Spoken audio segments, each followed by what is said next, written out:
I've seen a lot of videos over the last couple of weeks as all these kind of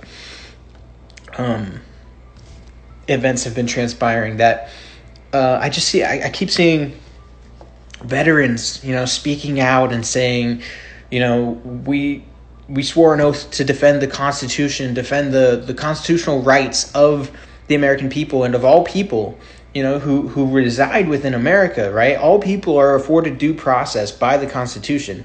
There's not an exception to that, right? And they take their oath very seriously. And I just want to say, it's not just those that have served. It's those also who are serving. We all take, well, okay, all right, hold up. Let me be specific. Most of us take that oath very seriously.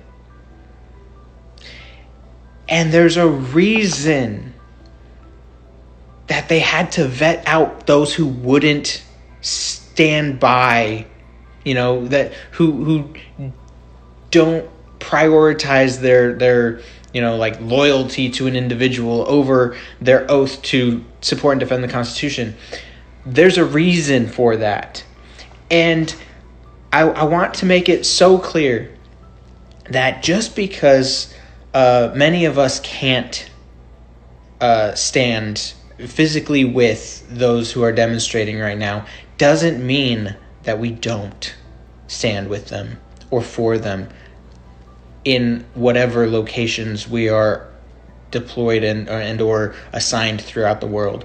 And it just kept. For those of you that's saying that the military is loyal to Donald J. Trump, I'm going to sit here and I'm going to tell you they are not. The reason why I say this is because out of the 14 years that I served in the Army, and as an NCO myself, when the troop morale is up, you will see it in their performance. When troop morale is down, you will see it in their performance. I'm saying this because I know for a fact that the troop morale was low.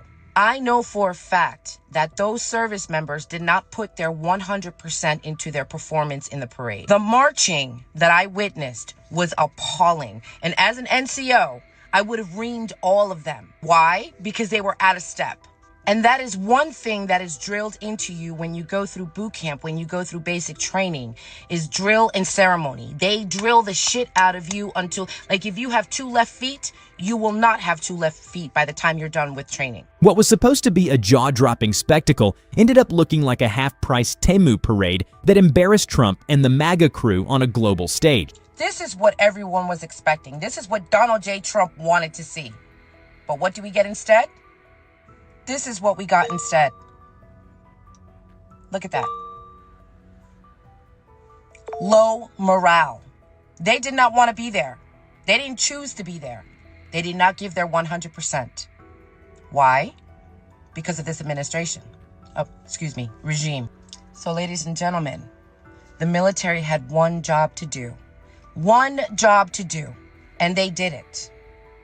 They did not come through for Donald J. Trump. They did not give him what he wanted. And that was a perfect, picturesque parade.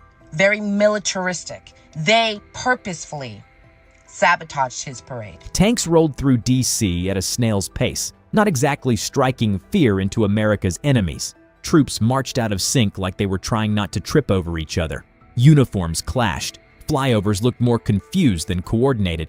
And then there were the robot dogs. Yes, literal robot dogs, trotting around like props in a low-budget sci-fi movie. This wasn't military majesty. This was chaos dressed up in camouflage. The internet wasted no time. Within minutes, clips of the offbeat marching and janky formations started making the rounds. People were posting side-by-sides comparing it to North Korean parades, but with less intensity and more embarrassment. One comment nailed the mood. It's like someone ordered authoritarian chic on Wish.com, and this is what showed up. So I saw a video, and not to be political, because obviously I would never. I saw a video of the not birthday parade, and it was, I am not exaggerating when I say all you could hear was the squeaking treads on the tank, because the crowd was so sparse. Meanwhile, I'm also seeing people, like tens, hundreds, thousands of people, maybe millions of people demonstrating in cities all across the U.S. And I got to come on here. I got to say a couple of things that I think are really important. And first and foremost, there's a reason they had to vet who would appear on camera at Fort Bragg. There's a reason that only 300 of the initial 2,000 National Guard troops actually showed up in Los Angeles. That there's a reason you could hear those tire treads so loudly. Tire treads, tank tread, whatever. There's a reason.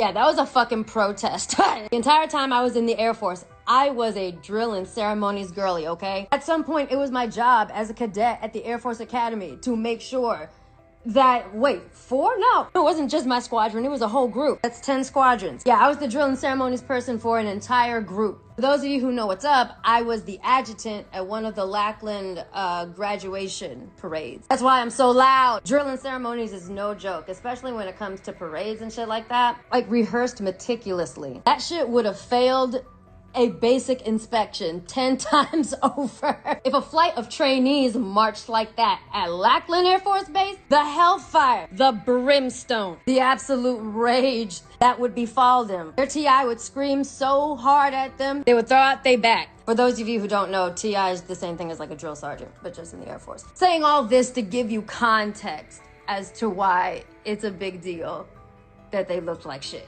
Trump's big and beautiful birthday celebration, his dream of tanks rolling, troops marching, jets roaring overhead, like the 4th of July on military steroids, looked less like a military display and more like a dress rehearsal for a musical nobody wanted tickets to. Getting worse. Hashtags like "Our Parade Fail" and "No King's Day" exploded. The parade wasn't just a logistical mess, it was a PR disaster. It wasn't a show of unity or strength. It was a MAGA-themed vanity project that managed to alienate, well, pretty much everyone who expected something remotely dignified. Instead of being remembered as a celebration of America's might, it became a meme fest roasting the man who tried to make it all about him. And let's not ignore the elephant in the room, or should we say, the price tag. Reports estimate the cost somewhere between $25 million and $45 million. That's tens of millions of taxpayer dollars gone. For what? To put tanks on pavement and throw jets into the sky like confetti? People weren't just laughing, they were angry. Because in a country where veterans still struggle to get medical care and teachers are crowdfunding school supplies, watching millions burned on a limp parade hit a nerve. And here's the kicker. Even Trump's most loyal supporters struggled to spin this one. Normally, they'd rally behind anything with a flag and fireworks. But this time, crickets. No one could figure out what they were supposed to be celebrating.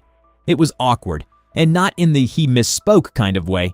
This was "I can't defend this with a straight face" levels of awkward. It was the political version of someone bombing on stage, but insisting it was part of the act. The whole thing ended up feeling like an episode of what not to do when you're trying to look powerful. Because at the end of the day, no matter how many tanks you rent or uniforms you line up, you can't fake cohesion. You can't choreograph respect. And you definitely can't force people to applaud something that just doesn't land. Trump wanted this parade to be iconic, a symbol of strength, a moment history would remember. Well, mission accomplished, kind of. People will remember it, just not the way he hoped. They'll remember the offbeat marching, the clunky optics, the money that could have helped real Americans, and the sheer absurdity of it all. They'll remember how a birthday celebration tried to become a nation-shaking spectacle and ended up as a slow-motion farce that tripped over its own boots. So here's the question. If this was the flex, what exactly was being flexed? A billion-dollar ego? A need for attention dressed up in patriotism? Or was it just a deeply uncomfortable reminder that style over substance always, eventually, unravels? Tell us what you think in the... A lot of people are saying that these are paid actors. I personally don't believe that this particular group right here are paid. Why? Because if you look at their hand position, that is only acquired through training. And if he would have used civilians, they wouldn't know how to place their hands like that. When you serve under the UCMJ, when you are actively serving under the UCMJ, we are not allowed to participate in anything political. We are not allowed to participate in any type of protesting. But we have what's called silent protesting. When we don't like something, or if our morale is down, we rebel. And we call it a silent rebellion. We call it a silent protest. And this right here is a silent protest. They did not perform the way that they were supposed to perform.